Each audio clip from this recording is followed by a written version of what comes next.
Bonjour, bienvenue chez les experts. Pendant un peu moins d'une heure, on va passer l'actualité de la semaine en revue. Et au menu cette semaine, on a de la grogne chez tout le monde. Chez les policiers, chez les chauffeurs Uber, chez Mesdac, chez les anti-CST, chez les anti-vax. Bref, cette semaine, tout le monde râle. Pour en parler, des invités politiques que nous accueillerons dans un instant. Mais avant cela, on va accueillir nos deux experts. Stéphanie Meyer, rédactrice en chef adjointe chez BX1. Bonjour. Bonjour. Et à ses côtés, Samuel Buisseret, alias Mr. Sam, point d'interrogation, youtubeur sceptique. Bonjour. Bonjour. Alors donc, les mesures sanitaires deviennent de plus en plus contraignantes, avec le Codeco d'hier par exemple. Et ces Codeco s'accumulent de semaine en semaine. Les chiffres sont mauvais, le mécontentement gronde.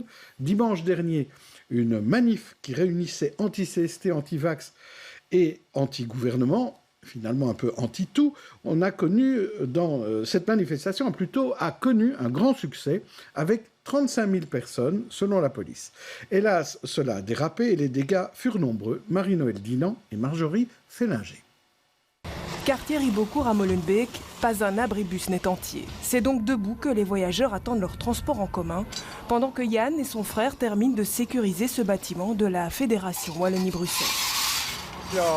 15 qui sont cassés, 15 grandes vitres qui sont cassées. Donc, ouais. Un chantier comme ça, c'est rare. On a déjà eu le cas à Matongue dans le temps, donc c'est pas la première fois. Mais cette fois, les casseurs infiltrés dans la manifestation ne se sont pas contentés d'un seul quartier. En remontant vers Isère, le spectacle est tout aussi accablant. Le showroom de l'ancien garage Citroën, géré par la Fondation Canal, n'a pas non plus résisté. Le gestionnaire du bâtiment fait le bilan. Grâce aux gardiens de sécurité sur place 24 heures sur 24, aucun vol n'est à déplorer.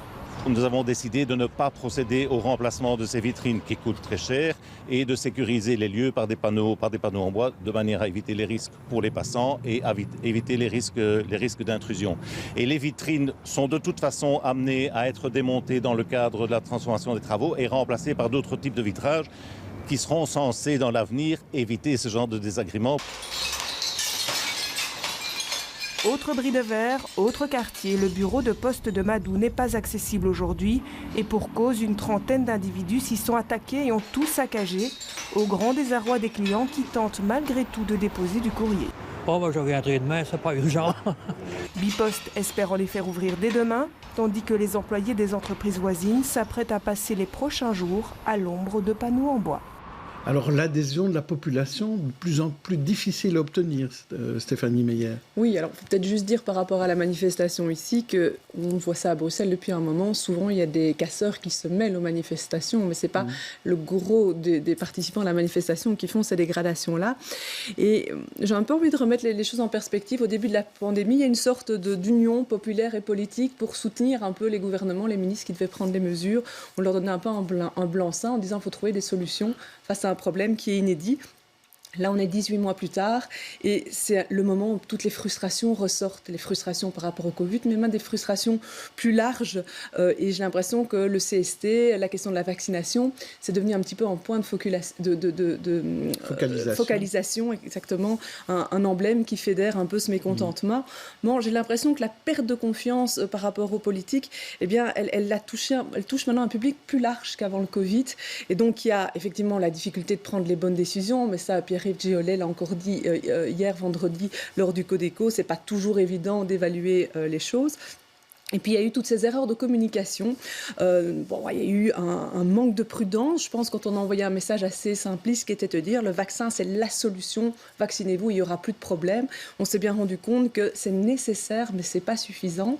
Et vendredi, je trouve qu'il y avait eu un changement de ton dans le Codeco qui était intéressant. C'est Alexander De Croo qui disait on a cru que la protection du vaccin serait presque absolue et le virus a changé. Celui d'aujourd'hui n'est plus celui d'hier et donc on se rend compte qu'il faut des mesures complémentaires. Et je trouve que cette humilité, cette reconnaissance-là, c'est intéressant parce que face à un problème complexe, ce sont des solutions complexes qu'on doit apporter et c'est pas toujours évident à faire passer auprès d'une population qui est vraiment en attente finalement d'un message assez simple. Je vois que vous acquiescez. Ben oui, je peux qu'acquiescer. C'est l'échec de l'information depuis le début de la crise, en fait. Personne ne sait exactement comment fonctionne un vaccin. Les gens s'étonnent même de voir que les vaccins peuvent encore faire en sorte qu'on porte la maladie. Aujourd'hui, des gens s'étonnent de ça. Il y a vraiment un gros échec de l'information, de la vulgarisation scientifique, de la vulgarisation médicale. C'est absolument pas étonnant ce qui se passe. C'est moi qui prends le pouls plutôt sur les réseaux sociaux. Je ne vois qu'une ligne continue de défiance qui augmente dans la population. Et même dans ma sphère privée, je vois de plus en plus de gens qui étaient pourtant dans le doute, pourtant dans la prudence, finalement penchés pour des lieux communs de type et ils veulent nous mettre une 3e dose, à quoi ça va servir, et après ce sera une 4e et une 5e, alors que les chiffres sont là, alors que les études sont à disposition, alors que les médecins essaient de communiquer. Il y a vraiment un gros problème de communication et d'information. On va voir ce qu'en pensent nos deux invités politiques. Ce sont 2 députés de l'opposition, l'une à la Chambre et l'autre au Parlement bruxellois. Une juriste karatéka d'un côté, un basketteur ingénieur en gestion de l'autre. L'une est de Rots-Saint-Genèse, l'autre de la ville de Bruxelles, issus de familles émigrées, hongroises d'un côté, liégeoises de l'autre. Ils ont tous les deux le virus de la politique qu'ils entrent.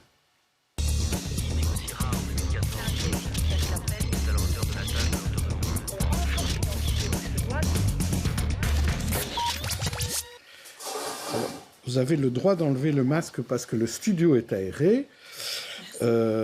Alors, Sophie Roni, on va commencer par vous. Est-ce que ces manifs, ce manque d'adhésion, ce problème de communication, comment vous l'analysez, vous ? Je pense que nos autorités ont une grande responsabilité par rapport à cela. Alors, c'est vrai qu'on en a tous ras-le-bol, que c'est extrêmement long. Qui pouvait prévoir que près de 2 ans après, on en serait encore avec ce virus, et en particulier avec des variants encore plus virulent et contagieux. Mais moi, ce que je regrette vraiment, et c'est d'ailleurs ce qui a été mis en exergue par la commission spéciale Covid, dans laquelle je siégeais par ailleurs, c'est un manque d'anticipation. Aujourd'hui, les outils contre le virus, on les connaît. Le testing, le tracing, le masque, la ventilation. Or, pour ne prendre que cet exemple, et le vaccin entre-temps, mais pour ne prendre que l'exemple de la ventilation, on a le gouvernement fédéral qui nous annonce un plan ventilation pour le courant 2022. Et donc, autrement dit, alors que l'on est en pleine 4e vague, le Codeco de ce jeudi nous dit « vous devez aérer vos espaces intérieurs », mais on n'a toujours aucun protocole, on n'a toujours aucun engagement quant au soutien économique des secteurs qui, justement, ont investi et investissent encore dans ces dispositifs. Tout à l'heure, j'ai dit que vous étiez tous les deux dans l'opposition. Je devrais être juste, parce que je devrais dire que vous êtes tous les deux dans la majorité aussi. C'est compliqué chez nous. Parce que donc, Sophie Roni, dans l'opposition fédérale, mais dans la majorité au régional, oui. Et le contraire avec David Weitzman. Exactement. Donc j'ai bien compris que vous alliez dire du mal du fédéral, et M. Weitzman va dire du mal du régional. Est-ce qu'on peut un peu sortir de ce schéma-là et avoir une analyse plus globale ? Totalement. Alors nous, au niveau défi, au niveau fédéral, on a toujours fait preuve d'opposition constructive. On a toujours salué les mesures lorsqu'elles étaient nécessaires, lorsqu'elles étaient cohérentes.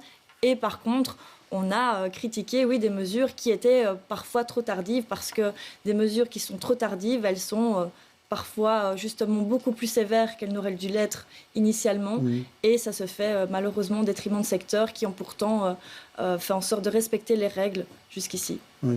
David Weitzman, de votre côté, comment vous analysez cette séquence de communication et de Codeco à répétition ? Bonjour. Vous me demandiez d'abord comment j'analysais finalement ces manifestations. Je les accueille avec beaucoup de respect. Je veux dire, chacun est libre de ses opinions. Moi, j'ai mes opinions qui sont basées sur des chiffres et j'encourage chacun à se vacciner et j'encourage chacun à essayer d'encourager les autres aussi à se vacciner, d'abord pour soi-même, mais aussi pour protéger les autres. Je pense qu'on peut toujours améliorer l'information. Ma collègue l'a dit, elle a raison. Ouais, dans les grands ensembles, je crois que les citoyens ont plus ou moins compris ce qu'ils devaient faire. Après, dans le quotidien aussi, c'est difficile. Et donc, on doit pouvoir systématiquement, en fonction des chiffres, adapter, et c'est ce que le Codeco a décidé hier, vendredi, adapter les mesures. Et donc, s'il y a des mesures qui sont prises, et s'il y a, et c'est le cas également, des mesures qui sont prises pour diminuer l'activité de certains, il faut évidemment avoir des compensations financières. Et ce sont ces compensations financières qui doivent être à la hauteur des fermetures éventuelles ou des baisses d'activité. Et quel est le rôle de la région là-dedans? Est-ce que la région doit être plus stricte au niveau bruxellois? Je pense que le rôle de toutes les autorités publiques, qu'on soit d'ailleurs, que ce soit le fédéral, les communes ou la région, que ce soit dans la majorité ou dans l'opposition, c'est de pouvoir justement aider, soutenir et compenser. J'utilise bien le mot compenser parce que ce sont des aides qui viennent en compensation de fermetures que nous avons collectivement décidées ou de baisse d'activité que nous avons décidé justement pour protéger les citoyens, pour protéger les soins intensifs, pour éviter qu'on soit en crise là-bas également. C'est une situation qui est difficile, les compensations doivent être à la hauteur. Il faut bien reconnaître qu'en région bruxelloise, je vais dire un petit peu de mal, excusez-moi, de la région bruxelloise, mais en région bruxelloise, les compensations n'étaient pas à la hauteur par rapport aux deux autres régions. Mais pire encore, quand je vois, et j'ai déposé une ordonnance pour éviter qu'il y ait des remboursements lorsque ces entreprises, ces commerçants, ces indépendants sont malheureusement, malgré tous les efforts, obligés soit de fermer, soit sont tombés en faillite, soit doivent céder leur activité ou cesser leur activité. Et quand je vois qu'on réclame des remboursements, c'est qu'on n'a pas compris que l'État était là pour aider et compenser justement à une situation exceptionnelle. Peut-être pour revenir sur la manifestation, Sophie Roni, on a vu qu'il y avait beaucoup plus de monde qu'attendu. Donc c'était apparemment une surprise pour tout le monde. Et on a commencé à plutôt comparer avec les grosses manifestations climat, même si les personnes qui manifestaient n'avaient pas le même profil.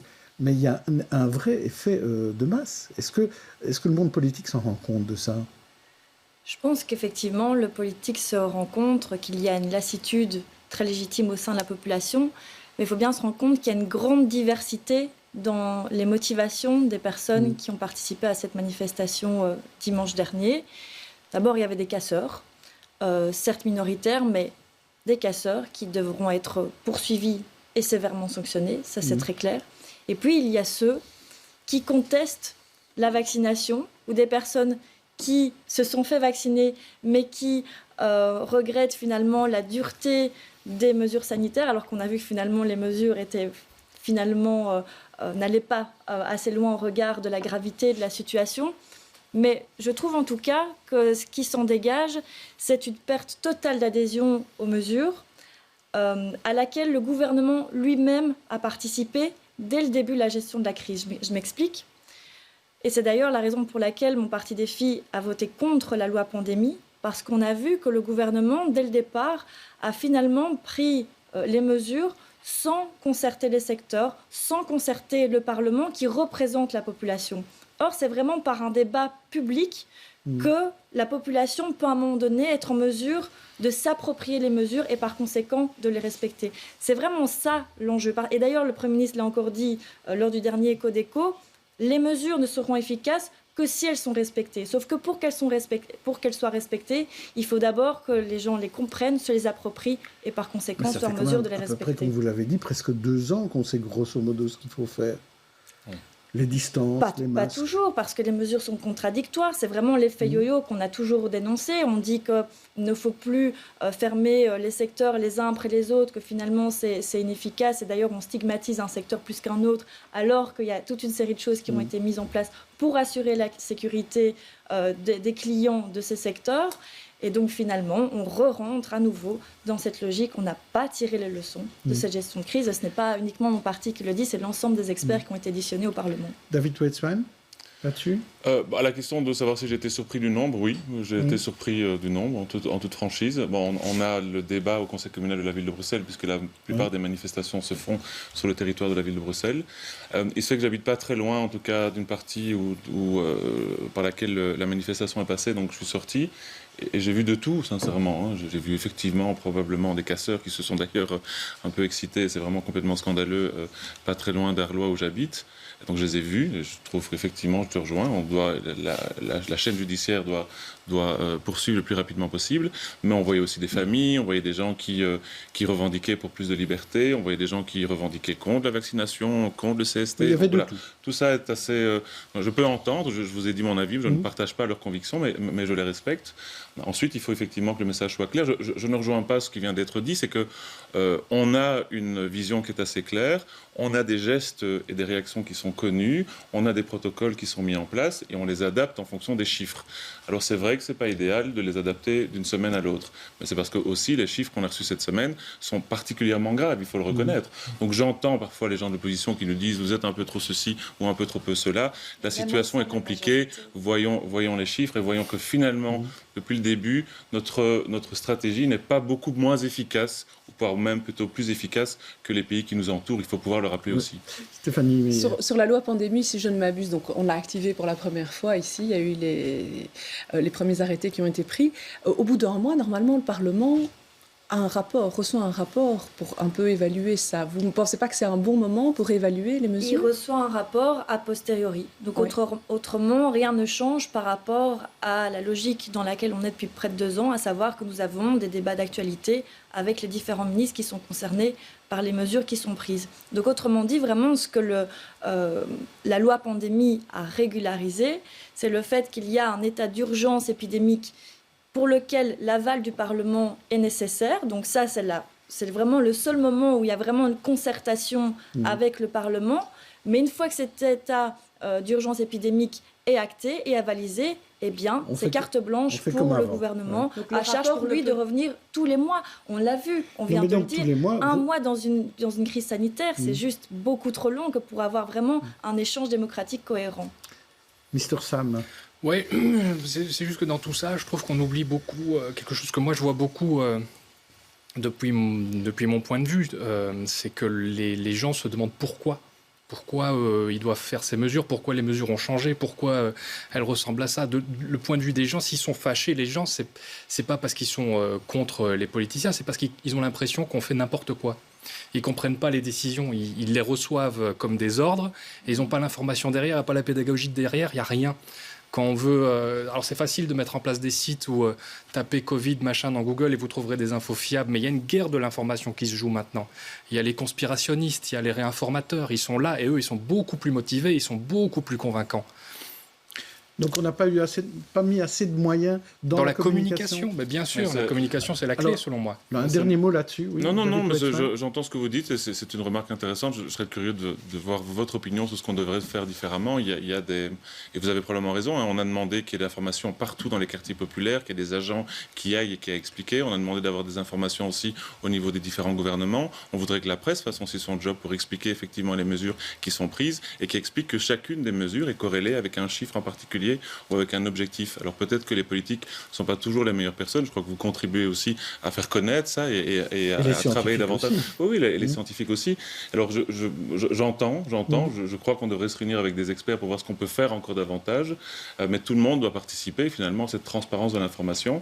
J'aime pas trop quand on critique parce que finalement, justement, on donne du moulin à ceux qui sont un peu trop complotistes. Systématiquement, quand il y a une mesure, je suis en capacité à vous expliquer quel est l'objectif et quels sont les chiffres. Mais peut-être qu'on doit mieux communiquer, peut-être que je dois mieux communiquer, certainement, et que les politiques doivent le faire encore mieux. Voilà, mea culpa.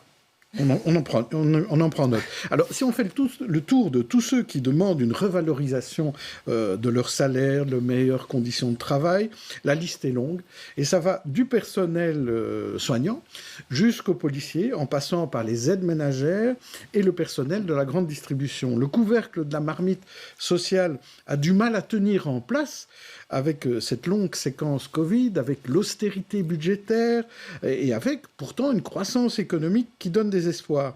Alors, exemple avec le conflit dans les Carrefour Market du groupe Mesdag, c'est finalement dans la nuit de mardi à mercredi qu'on est arrivé à un accord.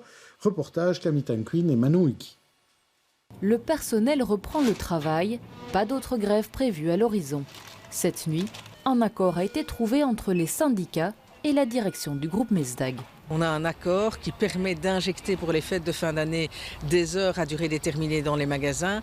Et dans un second temps, on a un accord qui permet de pérenniser de l'emploi, donc de transformer en CDI toute une série de contrats. C'est un accord minimaliste, mais vu le contexte de l'entreprise, c'était probablement le pas que l'entreprise pouvait faire, le pas maximum que l'entreprise pouvait faire. En coulisses, les discussions ont été animées. 13 heures de négociation jusqu'à 5 heures du matin. Un résultat positif pour la direction. Il y a toujours dans une négociation des points sur lesquels on a envie d'obtenir des choses et des points sur lesquels les syndicats ont envie d'obtenir des choses, mais à la fin on a obtenu un accord, ce qui est le principal. Et maintenant nous allons nous appliquer à mettre en place cet accord dès le 1er décembre comme nous nous sommes engagés. Mais du côté syndical, la méfiance reste de mise.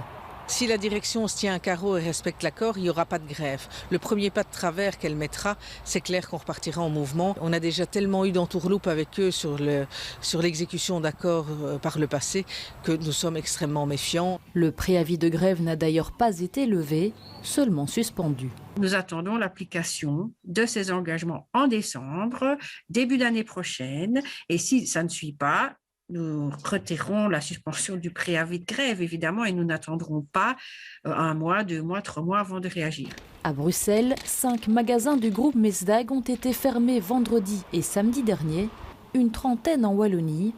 Les délégués syndicaux vont maintenant informer le personnel de tous les détails de l'accord. Alors cette grogne sociale, donc on l'a vu, est-ce que ça veut dire que ça va tellement bien, il y a des bénéfices partout, qu'il faut augmenter les salaires, Sophie Roni, au niveau fédéral? Je pense que la question, c'est de pouvoir entendre des secteurs qui, il faut bien le dire, ont été pressés comme des citrons de manière générale, et encore plus avec la crise sanitaire. Je pense au secteur de la grande distribution, on l'a vu, mais aussi aux policiers, aux aides ménagères. Et donc, tous ces secteurs font que vraiment, ils ont des revendications qui sont plus que légitimes et qui doivent pouvoir être entendues. Et je pense en particulier aux policiers, parce que ce qui est particulièrement dur dans ce dossier, c'est qu'il y a des promesses qui leur ont été faites et finalement sur lesquelles la ministre de l'Intérieur fédérale est revenue. Je pense à la revalorisation de leur salaire ou encore à leur réaménagement de leur fin de carrière. C'est ça qui est particulièrement amer aujourd'hui, d'autant plus que dans le même temps, on entend la ministre de l'Intérieur nous dire qu'il faut une police attractive. Comment voulez-vous assurer une police attractive si on n'est même pas à même de reconnaître le bénéfice que ce secteur apporte à la société, que ce soit en temps de crise sanitaire, que ce soit en temps d'attentat aussi. On a vu que c'est à chaque fois un secteur qui est là pour assurer notre sécurité et au final, voilà comment on le remercie. David Wetzmann, est-ce qu'on ne risque pas de mettre les secteurs en concurrence les uns avec les autres, savoir qui va être valorisé et qui ne le sera pas?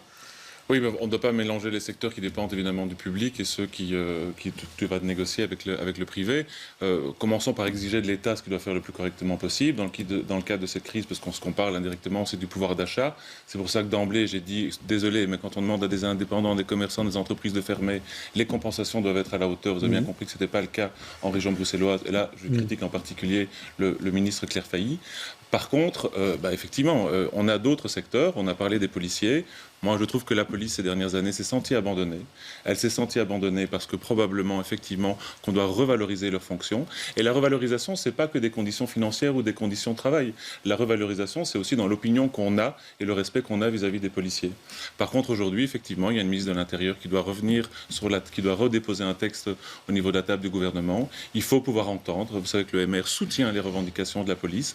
On les soutient au niveau financier, au niveau des conditions de travail. Et on demande aussi, s'il vous plaît, que tout le monde, et en particulier les parlementaires, et je pense en particulier à certains OPS et écolos, comprennent le rôle de la police et respectent également le rôle de la police. C'est eux qui bloquent la revalorisation. Je trouve que lorsqu'il y a plus que ça, plus que la revalorisation, je trouve que certains débats parlementaires et qui transpirent parfois dans la société, ne montrent pas à quel point, que ce soit les métiers liés au secours à l'urgence ou à la sécurité, on doit avoir le plus grand respect. Je trouve que jeter l'opprobre sur une partie de cette fonction, systématiquement critiquer les interventions de la police, même si peut-être parfois il y a des débordements et on doit sévèrement les punir, systématiquement ne pas montrer un respect, c'est aussi fragiliser une partie de la démocratie. Ces policiers sont là pour assurer notre sécurité et au péril de leur vie. Alors c'est vrai que quand Georges-Louis Boucher nous a rappelé qu'un jeune policier qui rentre dans la police gagne peut-être 200 € en moins qu'un agent de la STIP, même si j'ai le plus grand respect évidemment pour tous les agents de la STIP également, on se demande si effectivement là, quelqu'un qui met sa vie en danger pour assurer la sécurité de quelqu'un d'autre, s'il n'y a pas un problème. Donc oui, pour des meilleures conditions de travail et pour une revalorisation. Voilà, c'est une bonne nouvelle pour les policiers, Sophie Renaud. Oui, je suis juste étonnée qu'on dise que dans un premier temps, il ne faut pas opposer les secteurs et qu'après, on prenne un exemple qui oppose finalement les conditions salariales des policiers et des agents de la STIB. Bon, pour le reste, c'est quand même la ministre de l'Intérieur qui est en charge de ce dossier. Et je ne suis pas députée ni d'écolo ni de PES, donc je n'ai pas à me prononcer par rapport à cela. J'aimerais juste amener une donnée par rapport au dossier relatif à la police. Ça fait quand même depuis plus de 20 ans que les zones de police n'ont plus été refinancées. On travaille sur des bases qui ont été calculées en 1998. Et donc, par conséquent, dans le même temps, on demande, par exemple, on en parlera après, d'améliorer l'accueil des victimes de violences dans les commissariats de police. Comment voulez-vous que leur accueil se fasse de manière correcte si, dans le même temps, ces zones de police ne sont pas correctement financées et ne sont pas suffisamment soutenues face à la charge de travail qui est la leur. Sophie Renaud, ça ira mieux, c'est ce que disent les partis flamands. Non, parce qu'il faut quand même, dans le même temps, les zones de police puissent répondre à une réalité qui n'est pas forcément celle d'une autre. Mais il y a des collaborations qui se font parfaitement entre zones de police, justement pour pouvoir pallier ce manque de moyens. Alors je vous propose de parler d'une autre grogne, celle des chauffeurs Uber. Et là, David Weitzman, on n'avait pas prévu de vous inviter dans les experts pour parler spécialement des chauffeurs Uber, parce que quand l'invitation a été faite, on ne connaissait pas encore l'issue de l'arrêt qui allait pousser Uber à arrêter. Donc, on va commencer par vous. Quelle est la solution, finalement, est-ce que Uber doit rester à Bruxelles? Est-ce qu'il faut trouver des solutions transitoires? Est-ce que vous poussez le gouvernement bruxellois à les trouver? Oui, mais donc on ne savait pas effectivement, mais on savait qu'il y avait un autre arrêt qui était pendant et on savait qu'il y avait une urgence. Ça fait 7 ans qu'on demande au gouvernement bruxellois de travailler sur un plan qui est assez basique, qui dit qu'il faut avoir un secteur réuni avec les chauffeurs LVC, les chauffeurs dits et les taxis, donc la LVC c'est ce qu'on appelle Uber, Eats ou d'autres également, et les taxis avec les mêmes droits et les mêmes obligations. Les mêmes droits et les obligations. Et un peu une libéralisation du marché pour éviter que ce marché soit complètement fermé, le marché des taxis, avec un nombre de licences qui est également figé. Et ce nombre de licences figées, c'est ce qui a finalement obligé d'autres acteurs à devoir faire des montages juridiques parfois compliqués pour quand même pouvoir travailler sur le marché. Donc oui, il faut évidemment avoir une réforme. Aujourd'hui, on est tout à fait, parce que je ne peux pas entendre dire ça, on est tout à fait dans une situation qui était prévisible. C'est pour ça que depuis des semaines, je dis il y a urgence. Et cette situation prévisible, elle fait qu'aujourd'hui, là maintenant, depuis hier, il y a 2000 familles qui sont soit au chômage, soit au CPS et qui ont tous une chute drastique de leur chiffre d'affaires. C'est complètement antisocial. Ça fait des mois que le Parti socialiste bloque cette réforme. Ça fait même des années que le Parti socialiste bloque cette réforme. C'est même une aberration au niveau de la mobilité pour vous répondre. Oui, il faut qu'il y ait ces plateformes. Oui, il faut qu'il y ait plus de transport rémunéré de personnes. Parce que c'est un complément au transport en commun, parce que c'est un complément à la mobilité douce. Et puis surtout, c'est une honte pour Bruxelles, excusez-moi de le dire. On a la capitale de l'Union européenne. On va encore dire Bruxelles bashing. Mais en Flandre, ce problème a été résolu. En Flandre, il y a une réforme depuis des années. Il fait en sorte que tout le monde peut travailler comme on veut. Donc je trouve ça complètement scandaleux et c'est totalement prévisible. Donc le gouvernement bruxellois aurait dû prendre cette réforme. Il faut prendre cette réforme le plus vite possible. Et surtout, le gouvernement bruxellois, ils en ont parlé hier, doit pouvoir amener une solution à plus court terme pour éviter que ces familles soient à la rue. Alors, la parole à la défense, quand même, du gouvernement bruxellois, même si vous n'êtes pas parlementaire. Oui, tout en sachant que je ne suis pas socialiste, fait, oui. Comme je l'ai dit Non, mais il n'y a pas que les socialistes au gouvernement bruxellois. Mais je peux rejoindre certaines choses, parce que je suis intimement convaincue qu'il y a de la place pour tout le monde dans ce secteur, et c'est la raison pour laquelle on doit justement pouvoir travailler à de meilleures conditions de travail, à une juste rémunération, tant pour les Uber et donc chauffeurs LVC que pour les taxis. D'ailleurs, le secteur taxi ou LVC a cette particularité économique de faire en sorte que plus l'offre augmente, plus la demande augmente également. Et donc, ça montre bien qu'il y a de la place pour tout le monde. Mais pour cela, effectivement, on doit pouvoir aller vers une réforme, en particulier de cette fameuse ordonnance de, je pense, 1995. Voilà, donc ça montre vraiment qu'on a rédigé une ordonnance qui n'est plus du tout à même de répondre à la réalité d'aujourd'hui. À l'époque, il n'y avait pas de smartphone, il n'y avait pas de plateforme. Et donc, d'ailleurs, c'est notre chef de groupe, Emmanuel Debock, qui l'a déjà affirmé. On est prêt au niveau de défi, en tout cas, à pouvoir réformer très rapidement cette ordonnance. pour que les gens Puisque, que ces familles ne tombent pas le dans la fameux précarité. plan taxi de M. Vervoort, attendu et promis depuis 7 ans, tarde à arriver. Alors, Stéphanie Meyer, vous avez observé ça depuis la rédaction de BX1. C'est vrai que c'est un sujet qui revient tout le temps, hein, c'est un peu le Loch Ness. On parle de 7 ans pour cette ordonnance-là, mais c'est déjà même avant, parce qu'il était question au départ de remonter un peu le niveau du secteur taxi. Hein. Il y avait eu des propositions à ce moment-là au niveau du gouvernement en disant qu'il faut améliorer la qualité du service, avec des formations, avec des obligations en plus pour les taximens. Donc c'est vraiment un dossier qui est vieux, et donc ça c'était déjà problématique à l'époque. Et puis c'est rajouté la question de Uber, Eats et autres. Et donc finalement, c'est quelque chose qui avait jamais vraiment pu atterrir. Et au début, il y avait très peu de ces chauffeurs-là. Et puis finalement, la flotte a tellement grandi qu'on est arrivé à un problème très très compliqué aujourd'hui. Donc je vous rejoins qu'en tergiversant sur la question, on a gonflé la problématique. Il n'y a rien qui a fonctionné pendant des années, hein, qu'on aime ou qu'on n'aime pas. Moi, je ne cite généralement Uber. Je ne le cite pas, mais là, je le cite. Qu'on aime ou qu'on n'aime pas Uber, le fait d'être arrivé sur le marché, ça a renforcé la qualité de l'intégralité du marché, notamment des taxis. C'est ça qui a fonctionné. C'est un principe assez basique. C'est la concurrence. Alors, il ne faut pas avoir une concurrence débridée. L'objectif n'est pas d'avoir 15 plateformes. Mais aujourd'hui, j'ai rencontré une plateforme, et elle m'a autorisé à la citer, qui s'appelle Ride Plus. C'est une plateforme bruxelloise, avec des chauffeurs bruxellois, parce qu'on nous invente toujours qu'Uber c'est une multinationale, blablabla, on doit combattre cette multinationale. Ben là, il y a une plateforme bruxelloise, avec des chauffeurs bruxelloises, qui veut bosser, qui essaie de rencontrer le ministre-président depuis 1 an, qui voulait également lancer sa propre plateforme. Et ben, l'absence de réforme n'autorise pas cette plateforme. Donc il faut libéraliser le marché le plus rapidement possible, avoir un peu de concurrence saine, et surtout, par contre, et là, j'avoue que je ne réponds pas à votre question, franchement, qu'est-ce qu'il faut faire ici à court terme? Je crois que le gouvernement doit prendre un arrêt le plus rapidement possible, une décision le plus rapidement possible qui autorise provisoirement les 2000 chauffeurs LVC à travailler. C'est la seule solution. De toute façon, l'arrêt en appel, on peut se dire qu'il fait avancer les choses. Grâce à ça, le gouvernement s'est mis d'accord sur le plan taxi. Oui, il n'arrivait pas à se mettre d'accord sur le plan taxi. Oui, ça c'est vrai, c'est ce que le ministre-président nous dit. Moi, je veux bien, mais c'est quand même 2000 familles, c'est quand même pas rien. Excusez-moi, j'ai comparé à Audi-Forêt, c'est plus ou moins la taille d'Audi-Forêt. Il y a 2000 familles qui aujourd'hui sont dans la rue, hein, et qui manifestent avec leurs gamins et qui n'ont pas de rémunération. Qu'on ce soit des faux ou des vrais indépendants, c'est encore un autre débat, ce sont des gens qui en partie dépendent d'Uber. Parfois ils ont d'autres clients, parfois ils travaillent avec d'autres plateformes comme Eats, mais ils dépendent d'Uber. Et non, ils n'ont rien. Donc oui, ça a fait avancer le schmilblick, mais à quel coût, oui, hein, c'est quand même pas respectueux. Il y a les utilisateurs qui devront se débrouiller autrement. Et peut-être prendre une voiture et embouteiller aussi davantage la ville. Alors, je vous propose les têtes d'affiche, une galerie de portraits de personnalités qui ont fait l'actualité de la semaine. À vous de choisir celui ou celle qui vous inspire en bien ou en mal. Et on commence par Sophie Roni.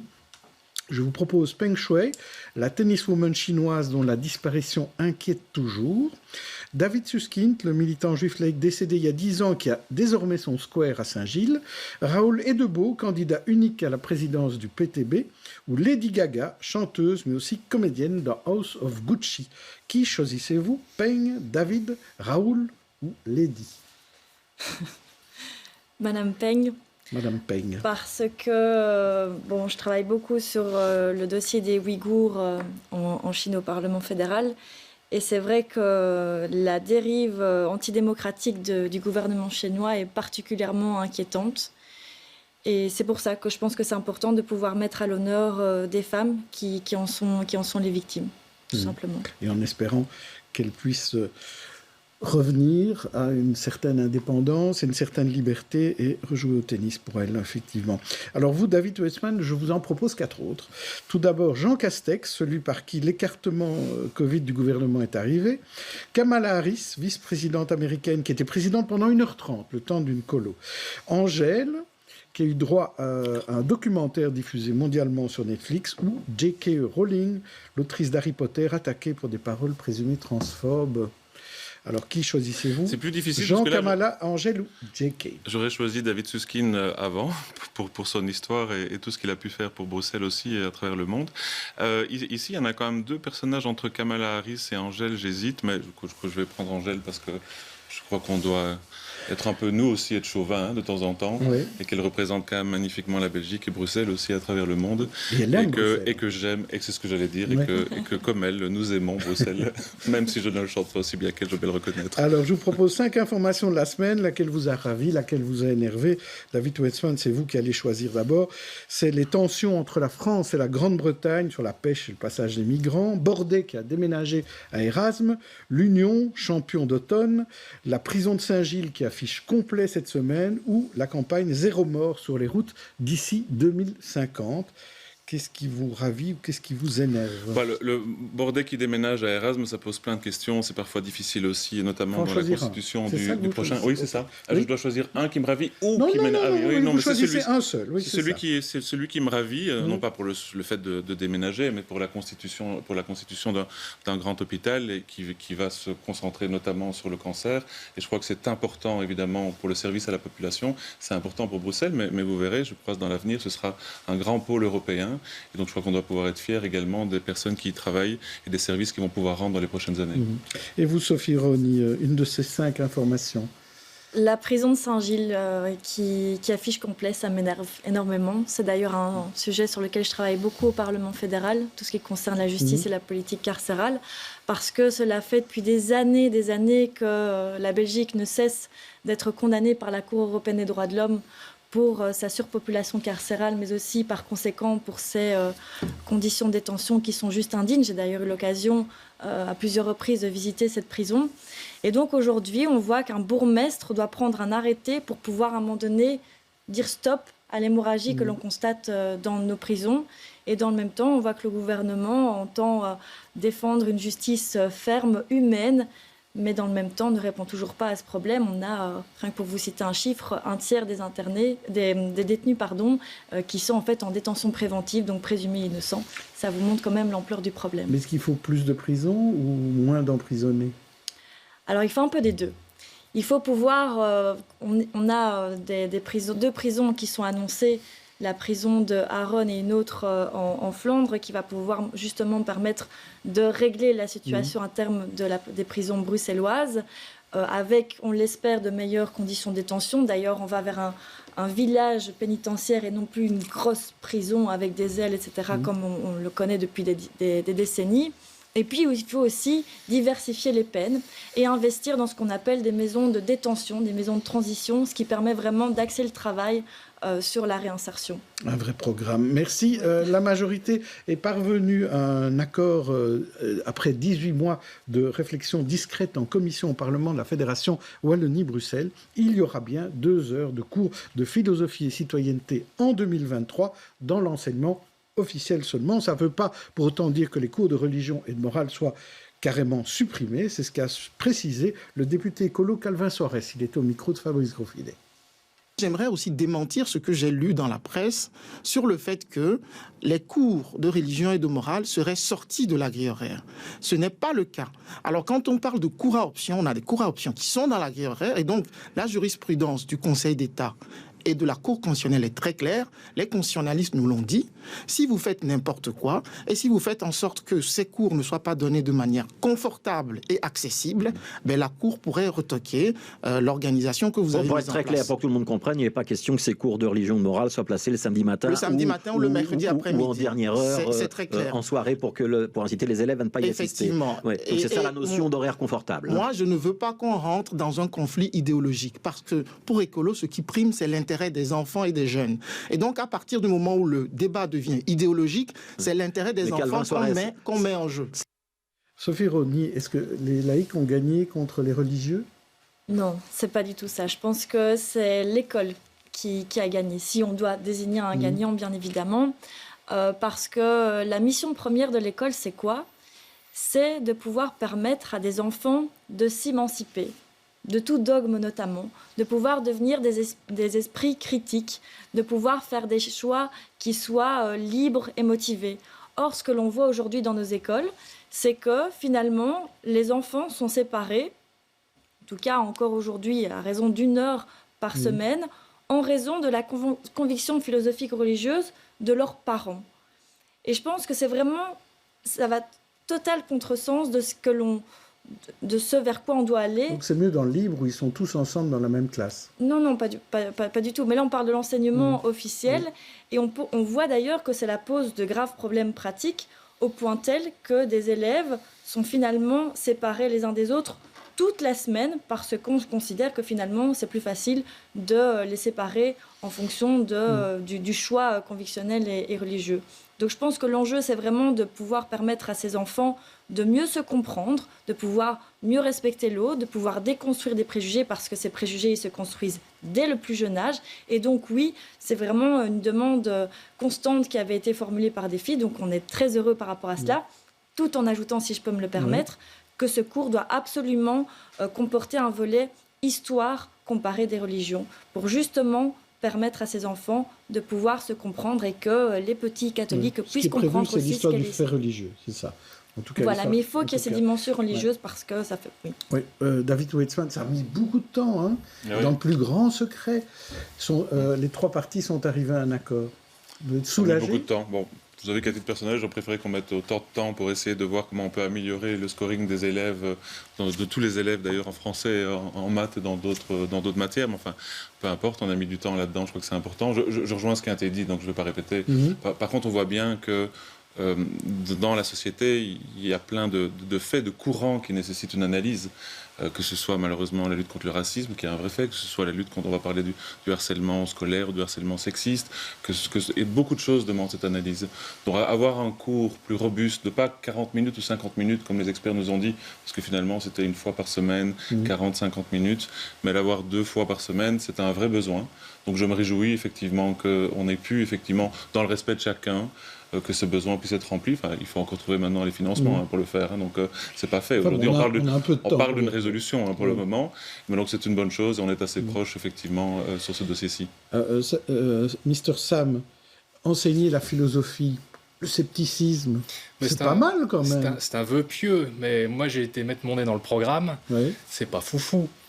J'ai régulièrement des enseignants qui m'écrivent parce qu'ils sont désemparés, ils ne savent pas comment s'adresser aux élèves qui croient que la Terre est plate, qui croient que le vaccin va leur donner la 5G. Ils sont de plus en plus nombreux, ils n'ont aucune formation pour ça. Les formateurs qu'ils ont sont particulièrement décevants. Je pourrais citer des exemples, mais ça prendrait un peu de temps. Le programme, par rapport à l'esprit critique et l'enseignement de l'esprit critique, quand on le montre à des philosophes des sciences ou des épistémologues, ils trouvent ça un peu léger, quoi. C'est quand même pas foufou. Donc maintenant qu'il y a un peu plus de temps, maintenant qu'il y a un peu plus de temps pour étudier tout ça, ce serait peut-être bien aussi de renforcer le contenu, éventuellement. Voilà, mais le message est passé, même Avant, si il n'y avait rien, il faut le dire. Oui. Avant, il n'y avait rien. Maintenant, il y a quelque chose, et ces gens sont formés. Alors, on peut avoir des appréciations sur les formations. Moi, je n'ai pas ce retour-là, mais... J'ai des retours assez terribles, en fait. Je respecte ça, j'entends. Il ne faut pas généraliser. Il y a effectivement... il y a déjà les profs de morale qui se sont facilement recyclés vers ce cours de philosophie de citoyenneté. Il y a aussi les cours de religion, les professeurs de religion, qui, pour leur grande majorité, sont de bonne volonté et sont tout à fait aptes à pouvoir enseigner leur propre religion comme celle des autres. Donc je pense qu'on ne doit pas généraliser certains problèmes auxquels on doit absolument être attentif. On demande d'avoir des notions de philosophie. Hein, donc disons qu'à partir du moment où on dit qu'on va parler de philosophie, ce serait bien de vraiment en parler, quoi. Ce que j'ai vu et ce que je reçois, en tout cas comme écho, c'est pas fou, quoi. C'est pas... Mais ce qui est vrai, c'est que ce n'est pas un cours de philosophie, c'est un cours de... Philosophie et citoyenneté. Philosophie et citoyenneté. C'est un peu différent. Alors, je vous propose de parler de ce qui s'est passé jeudi. Jeudi, il y a eu de nombreuses actions qui ont été menées en l'honneur et à cause de la journée contre les violences faites aux femmes, comme chaque année, le 25 novembre. C'est l'occasion de revenir sur le débat de la guerre des sexes. L'autrice Tristan Banon était chez David Courrier cette semaine et elle pointe la responsabilité collective dans le cas des violences plutôt que la responsabilité unique des hommes. Écoutez-la. Typiquement, toutes ces femmes qui sont mortes sous les coups de leurs compagnons sont des femmes qui avaient des voisins, qui avaient des collègues, qui croisaient des gens, qui tous, très souvent, ont gardé le silence. hommes et femmes. Et plutôt que de vouloir pointer absolument la responsabilité des hommes de façon générique, comme si les accusés allaient régler le problème, je pense qu'il serait plus intéressant d'englober tout le monde dans la cause. Puis surtout de lancer une réflexion collective sur comment doit-on tous réagir quand on sait, quand on entend, quand on a une suspicion qu'il y a un problème de violence domestique autour de nous ou avec une collègue de travail. Voilà, il ne faut pas fermer les yeux sur le bleu qu'on voit arriver régulièrement le matin et qui est soi-disant la portière qu'on s'est pris dans la figure. Comment diminuer ces violences? Comment diminuer les féminicides, Sophie Raoni? Parce qu'on a l'impression, on en parle beaucoup, mais c'est difficile dans les faits. Alors, avant toute chose, je me devais de rebondir sur ce que Madame Banon dit très justement.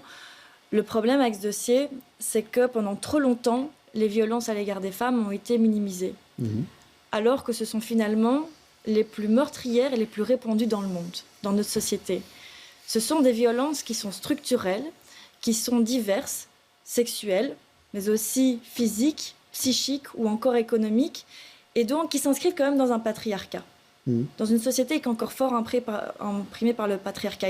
Et donc, moi, au niveau des filles, dès mon entrée en fonction, j'ai vraiment voulu prendre ce problème à bras-le-corps, et on l'a fait avec les partis qui ne faisaient pas encore partie du gouvernement et qui le sont maintenant. Et on continue encore malgré tout, malgré ce clivage majorité-opposition, à travailler ensemble de manière constructive par rapport à cela. Il y a toute une série de mesures qui ont été mises en place.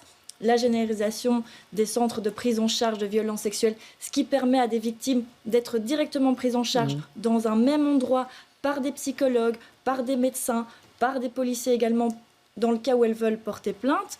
Donc il y a toute une série de choses qui sont tout à fait positives, mais je pense qu'on doit aller beaucoup plus loin, en particulier au niveau du dépôt de plainte. Parce qu'il pose vraiment problème aujourd'hui, c'est qu'il y a encore une grande méfiance des victimes vis-à-vis de notre police, vis-à-vis de notre justice, et donc il les empêche de faire ce pas-là.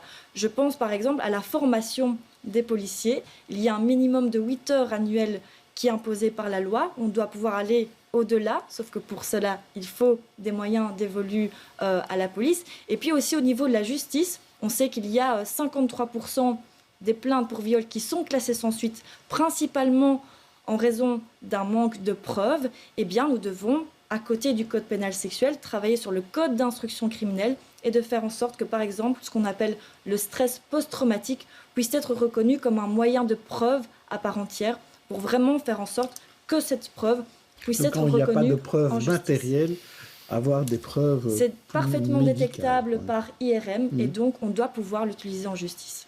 David Weitzman, vous de votre côté, comment vous pensez qu'il y a moyen de diminuer ce fait de violence? Deux chiffres quand même qu'on n'a pas évoqués et qui m'ont surpris quand j'ai commencé à travailler sur ces questions en rentrant au Parlement il y a 3 ans. 98% des femmes ont déjà subi des formes de harcèlement sexiste dans l'espace public. 98%, moi je trouvais ça absolument dingue quand j'ai vu ce chiffre-là. Alors Sophie les a détaillés, ça peut prendre des formes psychiques, physiques, verbales, et puis jusque des agressions, voire même pire, comme ça a été évoqué. Et 4% de ces femmes-là, donc c'est dire que c'est d'abord principalement un phénomène orienté vers les femmes. Après, il y a quand même des jeunes garçons aussi qui ont également, dans les tranches d'âge les plus jeunes, qui ont aussi des problèmes avec cela, mais c'est principalement des femmes, il faut le dire. Puis 4% de ces femmes uniquement portent plainte, ça a été dit, 4%. Et donc moi, je crois, pour vous répondre à votre première question, qu'on doit agir sur tous les pans de la société. Alors, pour vous être honnête, moi, je suis député bruxellois, je suis le vice-président de la commission de mobilité, donc j'interviens surtout dans cette question de mobilité. Donc on a déposé un texte avec ma collègue Magali Plevy d'Écolo contre le harcèlement sexiste dans les transports en commun. Ça a fait unanimité, on a travaillé avec tous les partis. C'est un texte qu'on a déposé à la fin de la législature précédente et qui fait encore aujourd'hui foi, c'est-à-dire qu'on s'en réfère pour savoir si le gouvernement met des choses en place en termes d'accompagnement, en termes d'aménagement de l'espace, en termes de responsabilisation. Dans ce texte, par exemple, pour répondre à votre question initiale, on demande aussi qu'il y ait des formations, il y ait des cours pour que les hommes, les femmes, tout le monde, mais principalement les hommes, sachent comment réagir lorsqu'ils sont confrontés à du harcèlement ou des formes de harcèlement dans les transports en commun. Ça peut paraître basique, mais ça commence par là aussi, l'action. Oui, la pression sociale peut quand même être une manière de lutter contre ces faits. Bien sûr, mais ça demande aussi de comprendre le phénomène, de savoir comment on doit agir, de savoir comment on doit réagir. La société doit être ferme également, de pouvoir exclure également ceux qui sont de façon récurrente auteurs de ces agissements. Donc voilà, on doit intervenir et on intervient Je vous ai parlé de ça parce que j'ai travaillé là-dessus, mais une autre commission travaille évidemment sur le harcèlement sexiste en rue, d'autres travaillent sur ça. Il y a un gros travail qui est fait évidemment avec plusieurs parties au niveau fédéral. Et je me réjouis parfois que finalement, non seulement il y a quand même une prise de conscience générale et qu'on intervient dans tous les pans de la société, mais il faut faire évidemment beaucoup plus parce que 98%, moi quand j'ai vu ce chiffre qui est un chiffre qui a été évoqué par Plan International, j'ai vraiment été surpris, je dois le reconnaître, surpris. Stéphanie Meyer. Mais au-delà de tout ce qui est fait au niveau législatif et au niveau du travail politique, ce qui est en train de se passer aussi maintenant, il y a quand même tout un phénomène de libération de la parole et surtout de réaction. On l'a vu avec Balance ton bar, de jeunes femmes qui disent non, la parole, elle nous revient à nous, elle a été confisquée par les hommes très longtemps. Et donc, certains ont été un peu choqués en disant, à la deuxième manifestation de Balance ton bar, elle ne voulait pas que certains hommes soient présents. Elle incitait à ce qu'ils restent en retrait. Mais c'est justement par cette peur de se faire reprendre la parole à chaque fois, qu'on parle en leur nom. Et comprendre ce phénomène-là, c'est intéressant. Au-delà de se dire, un homme peut très très bien s'exprimer contre les violences, il y a cette peur, une fois de plus, d'être mise au second plan, que je trouve assez intéressante. Et il y a une évolution des choses. Moi, quand j'ai commencé à travailler dans les années 90, c'était normal, il fallait accepter les bonnes blagues bien grasses de vestiaire qu'il y avait dans les rédactions. Sinon, on était une idiote, on n'était pas capable de s'intégrer, tout ça. Aujourd'hui, c'est quelque chose qui est plus possible et au contraire, il y a une sorte d'hyper-vigilance qu'elle a. Et donc, j'ai l'impression qu'il y a une sorte de un mouvement de balancier où maintenant, on est parti dans l'autre sens, vers cette hyper-vigilance, mais qui va peut-être permettre de pousser ces projets et de les faire aboutir, à voir. Oui, quelle est votre réaction, Sophie Raoni, quand c'est un homme qui défend... on entend David Wetzmann qui a déposé un texte avec Magali Plovy. Est-ce qu'il aurait dû laisser la place à Magali Plovy toute seule? Ou une de ses collègues du MR? Non. Donc les femmes représentent la moitié de l'humanité, mais ont besoin des hommes pour être respectées et protégées. Ça, c'est indispensable. Dans toute bonne société démocratique, on se doit d'être solidaires les uns les autres. Mais c'est vrai que le fait que les femmes se réapproprient l'espace public et libèrent leur parole, je tiens d'ailleurs à saluer toutes ces femmes qui sont derrière ça et s'organisent via des hashtags, via des comptes Instagram, etc., pour libérer cette parole, c'est extrêmement important parce que ça permettra, je pense, à terme de pouvoir faire comprendre aux hommes et aux garçons que ce n'est pas une manière de traiter leurs égales. Mais moi, ce qui m'inquiète tout de même, c'est qu'il ne faut pas s'arrêter là. Il faut vraiment que cette parole qui s'est libérée sur les réseaux sociaux puisse à terme atterrir dans les commissariats de police et dans nos tribunaux.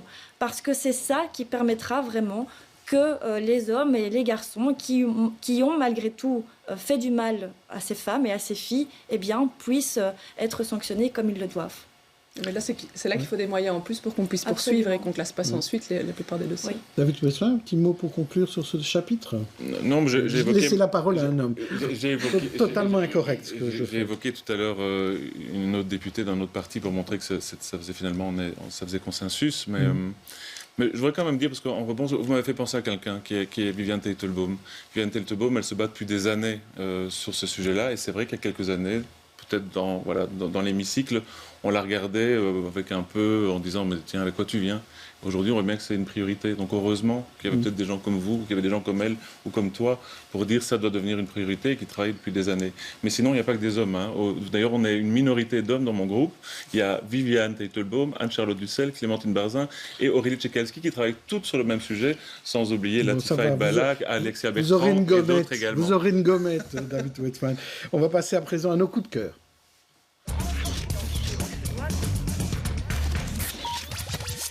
Et Stéphanie Meyer, vous commencez avec un livre. Oui, un roman jeunesse qui s'appelle La rivière à l'envers. Il est sorti en 2000 et son auteur, le français Jean-Claude Mourleva, a reçu il y a quelques mois un prix suédois, le prix Alma, qui est doté de 500 000 €. Donc c'est quand même un prix assez important pour la littérature jeunesse. Et en fait, c'est un ouvrage qui raconte la quête de deux enfants qui part à la recherche d'une rivière qui coule à l'envers et qui, quand on en boit, donne accès à l'immortalité.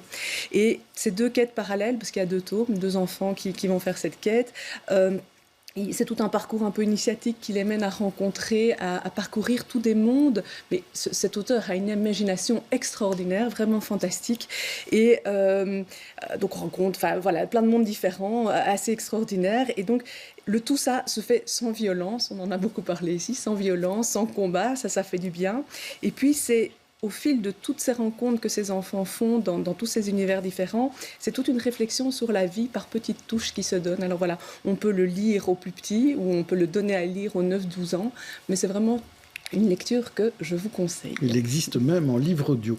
Alors, et vous, Samuel Luisret, vous vouliez nous parler d'une chaîne YouTube? Oui, une chaîne YouTube qui fait des recommandations. Pas la vôtre. Pas la mienne, non. Donc j'ai un nouveau collègue et il fait des recommandations de bouquins. Ou plus précisément des critiques littéraires. Alors c'est assez spécial parce qu'il le fait en lisant la page 99 d'un livre. Il pense que si on lit la page 99 d'un livre, on va très très vite savoir si ça nous plaît ou pas.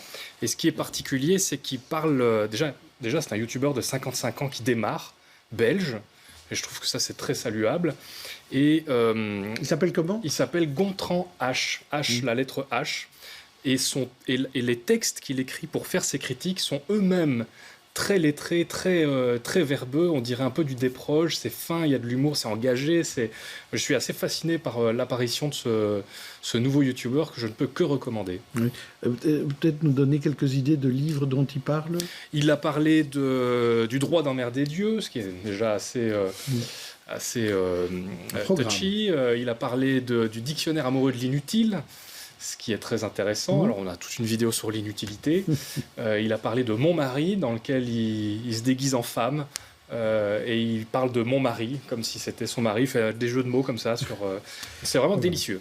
Donc, ça s'appelle Gontran H. Et je rappelle que la chaîne YouTube de Samuel s'appelle Mr Sam, point d'interrogation. Et c'est surtout plein de choses sur le scepticisme, on va dire, et les sciences. La science, en général, l'épistémologie, les croyances, les fake news, etc. Voilà. Alors, on va terminer en proposant à David Wetzmann et Sophie Rony nous proposer quelque chose à faire ce week-end à la ville de Bruxelles. Est-ce qu'il y a une bonne idée? Les plaisirs d'hiver avec un bracelet, peut-être? Vous me coupez l'herbe sur le pied, c'est ce que j'allais vous dire. Je vais vous les inviter à aller effectivement au plaisir d'hiver, d'aller profiter, etc. Et pardon? Nocturne du Sablon. Et Nocturne du Sablon, j'y étais hier. Voilà. Merci beaucoup Sophie, tu as tout à fait raison. Et Nocturne du Sablon. Pas oublié. D'abord vous allez au Sablon, puis vous descendez dans le plaisir d'hiver. Non mais sincèrement, donc effectivement avec un Covid safety kit, il y a des choses à dire là-dessus, mais peu importe, on va essayer d'être positif pour le moment. Venez-y. Faites quand même attention parce que le parking est un peu cher, donc allez directement dans un parking public. Je ne vais pas revenir là-dessus également, mais je pense que c'est important aussi. Je crois qu'on en a besoin et les commerçants en ont besoin également. Donc n'hésitez pas aussi à sortir un peu des plaisirs d'hiver, aller du côté de la rue Antoine Dansart. Ça fera plaisir à tout le monde et vous trouverez des choses magnifiques. Très bien, Sophie. Il y a même des cartes de parking qui permettent de soutenir les commerçants dans le même temps. Mais sinon, vous pouvez aussi terminer votre itinéraire au TTO. En tout cas, c'est ce que j'ai fait dimanche soir passé parce que ça met en valeur le travail de jeunes artistes. Et en l'occurrence, lorsque j'y étais, c'était pour le spectacle What the Fun et qui mettait donc en scène 5 humoristes belges. Je pense à Lorenzo Serra ou encore, je me souviens plus de son nom. En tout cas, il y avait Farah. Que je trouve juste géniale, voilà, comédienne. Et donc je pense que c'est important de pouvoir soutenir nos jeunes artistes qui ont eu beaucoup de mal à pouvoir s'exprimer ces derniers mois. Et donc j'ose espérer que malgré les dernières mesures, ils seront encore en mesure de le faire. Mais pour ça, il faut aller les soutenir. Très bien, les soirées What the Fun au TTO. Merci à tous, invités et chroniqueurs. On se retrouve la semaine prochaine. Au revoir, bon week-end.